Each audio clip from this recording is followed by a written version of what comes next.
एक जमाना था जब नमक पर सरकार का एकाधिकार था। नमक बनाना, बेचना, यहाँ तक कि इस्तेमाल करना भी गैर कानूनी था। लेकिन जहाँ कानून होता है वहाँ उसे तोड़ने वाले भी होते हैं। ऐसे ही एक इलाके में पंडित अलोपीदीन नाम के एक बड़े जमींदार और व्यापारी रहते थे। वे इतने धनवान थे कि उनके पास लाखों रुपए का लेन देन होता था। अंग्रेज अफसर भी उनके मेहमान होते थे। लेकिन उनकी एक आदत थी, वे चोरी छिपे नमक का व्यापार करते थे। उधर मुंशी वंशीधर नाम के एक ईमानदार नमक दारोगा थे। वे हाल ही में इस पद पर नियुक्त हुए थे।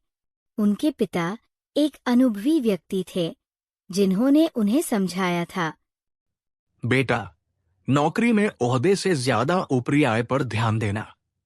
वेतन तो पूर्णमासी का चांद है, एक दिन दिखता है और फिर लुप्त हो जाता है, लेकिन ऊपरी आय बहता हुआ स्रोत है।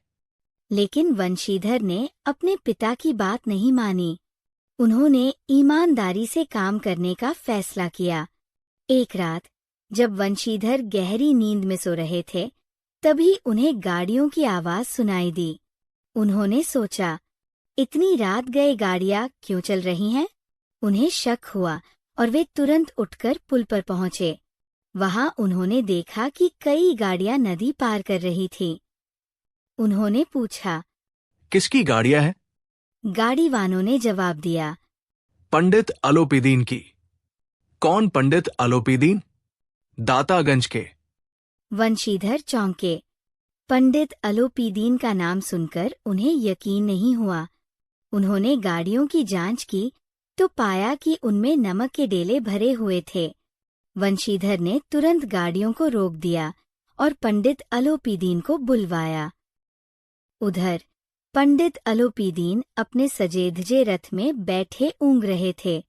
अचानक कुछ गाड़ीवान दौड़ते हुए उनके पास आए और घबराहट में बोले, महाराज, दारोगा जी ने गाड़ियां रोक दी हैं और आपको बुला रहे हैं। पंडित अलोपीदीन का लक्ष्मी जी पर अटूट विश्वास था। वे अक्सर कहा करते थे, संसार तो क्या, स्वर्ग में भी लक्ष्मी जी का ही राज्य है। दरअसल उनका ये कहना स्वाभाविक ही था, क्योंकि न्याय और नीति सब लक्ष्मी जी के ही खिलौने हैं। इन्हें वह जैसे चाहती है वैसे ही नचाती है। वे आराम से लेटे-लेटे बोले, चलो हम आते हैं। ये कहकर उन्होंने बड़े इत्मीनान से पान की बीड़ें खाईं और दारोगा के पास पहुंचे। बाबूजी, आशीर्वाद। कहिए, हमसे ऐसा कौन सा अपराध हुआ कि गाड़ियां रोक दी गई? मेरे जैसे ब्राह्मण पर तो आपकी कृपा दृष्टि रहनी चाहिए। पंडित जी मीठे स्वर में बोले। मुंशी वंशीधर ने रूखे स्वर में कहा, सरकारी हुक्म है। पंडित जी मुस्कुराए और बोले, हम न तो सरकारी हुक्म को जानते हैं और न ही सरकार को। हमारी सरकार तो आप ही है। हमारा और आपका तो घर का मामला है। हम कभी आपसे बाहर हो सकते हैं? आपने व्यर्थ का कष्ट उठाया है।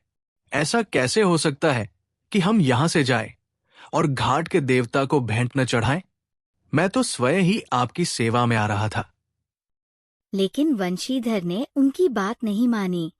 उन्होंने कड़क कर कहा, हम उन नमक कहरामों में नहीं हैं जो कौड़ियों पर अपना ईमान बेचते हैं। आप इस समय हिरासत में हैं। पंडित अलोपीदीन ने वंशीधर को रिश्वत देने की कोशिश की। पहले 1,000, फिर 5,000, फिर 10,000 और अंत में 40,000 रुपये तक की पेशकश की। लेकिन वंशीधर अडिग रहे। उन्होंने कहा, 40,000 नहीं, 40 लाख पर भी असंभव है। अंत में पंडित अलोपीदीन को हिरासत में ले लिया गया। जब दूसरे दिन पंडित अलोपीदीन हथकड़ियों में जकड़े अदालत पहुंचे तो पूरा शहर तमाशबीन बनकर उमड़ पड़ा। अदालत के बाहर हुजूम था, मानो किसी मेले में आए हों। लेकिन अदालत के भीतर का नजारा अलग था। पंडित अलोपीदीन कोई मामूली इंसान नहीं थे। अधिकारी वर्ग उनके भक्त, वकील मुख्तार उनके आज्ञाकारी और अदालती चपरासी तो उनके बिना मोल के गुलाम थे। उन्हें देखते ही सबने हाथ जोड़ दिए। किसी को विश्वास नहीं हो रहा था कि इतने बड़े आदमी को कानून के पंजे में आना पड़ा। अदालत में मुकदमा शुरू हुआ। एक ओर थे पंडित अलोपीदीन, धन और बाहुबल से संपन्न। दूसरी ओर थे मुंशी वंशीधर, सिर्फ सत्य का सहारा लिए। गवाह पेश हुए, लेकिन अधिकांश लालच में डगमगा गए।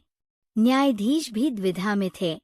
क्या सच में इतना बड़ा आदमी अपराधी हो सकता है?